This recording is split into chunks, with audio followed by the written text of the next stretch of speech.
Our next thesis is entitled, "The Eerie Truth, Cochlear Implants Aren't What Society Labels Them to Be."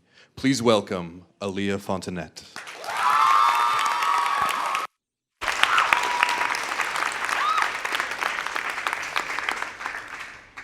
Check.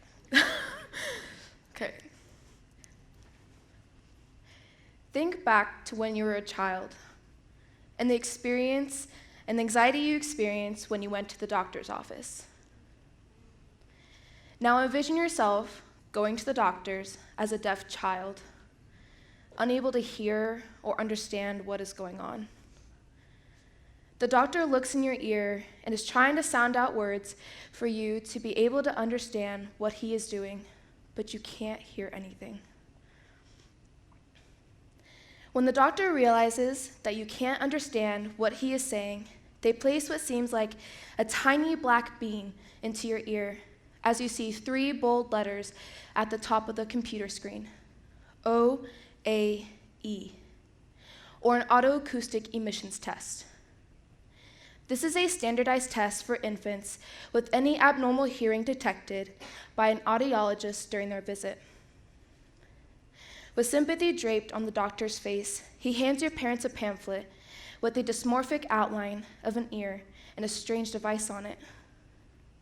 Your parents start becoming upset and confused.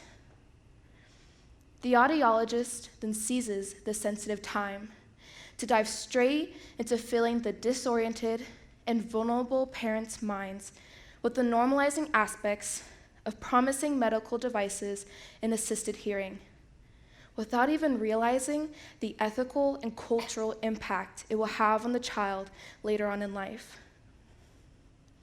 At first, audiologists would recommend hearing aids as they don't require major brain surgery and the challenging aftermath that the cochlear implant surgery demands. However, if the audiologist sees no ultimate long-term benefit from the hearing aid, they then move on to candidacy for the cochlear implant, the most famous and unrealistic medical device suggested by audiologists worldwide, without realizing the exertion of cultural awareness for the deaf community and its pride in being deaf when suggesting cochlear implants as a solution. When deciding to move forward with the cochlear implant surgery, most parents tend to overlook the standard risk associated with medical interventions like anesthesia. There's been much research done pointing to the possibility of facial nerve damage that could result in partial or complete paralysis and a higher likelihood of contracting meningitis, which is when the membrane which connects the brain to the spinal cord becomes inflamed due to bacterial or viral infection, often leading to death. Not only so, but after the implant surgery, along with a couple of years of speech therapy and stages of life later, the implantee now has the ability to live in 2 different worlds, the hearing and the deaf. In general, the experience can be described as this. When you connect the speech processor to the cochlear implant, you're able to hear environmental sounds, like dogs barking or doors slamming. And when you disconnect the speech processor, you live in silence as though you were deaf all over again. Excuse me.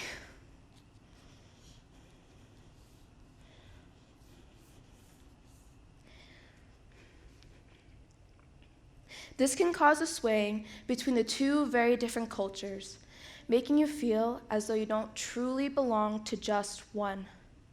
You only partly belong to the hearing culture from the meager auditory range provided from the implant, and you only partly belong to the deaf culture from firstly being born deaf and from the imitating silence created when you disconnect the speech processor.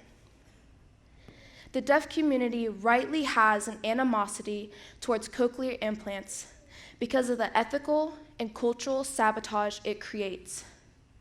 The implants go against what the deaf community passionately desires and represents: pride in being deaf in the midst of a narrow-minded society.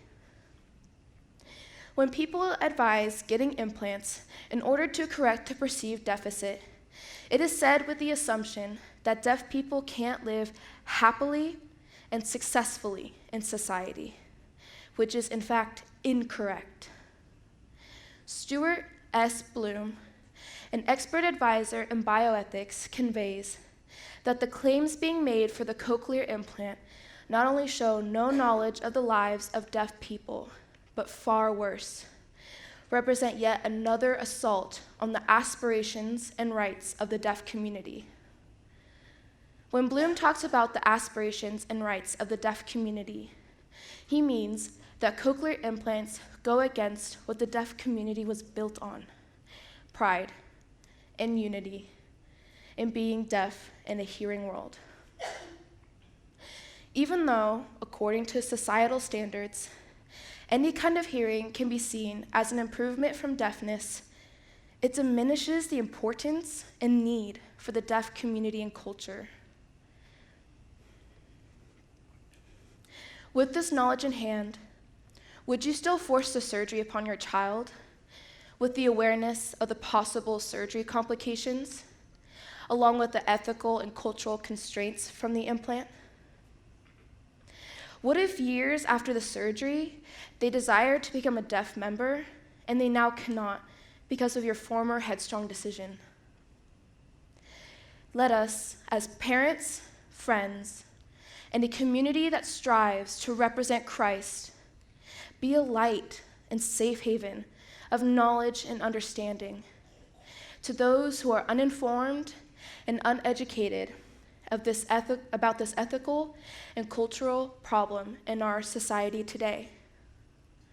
Let us help guard the unique culture and valued beliefs of the deaf community by choosing not to implant deaf-born children until they willingly and consciously choose that cultural path for themselves.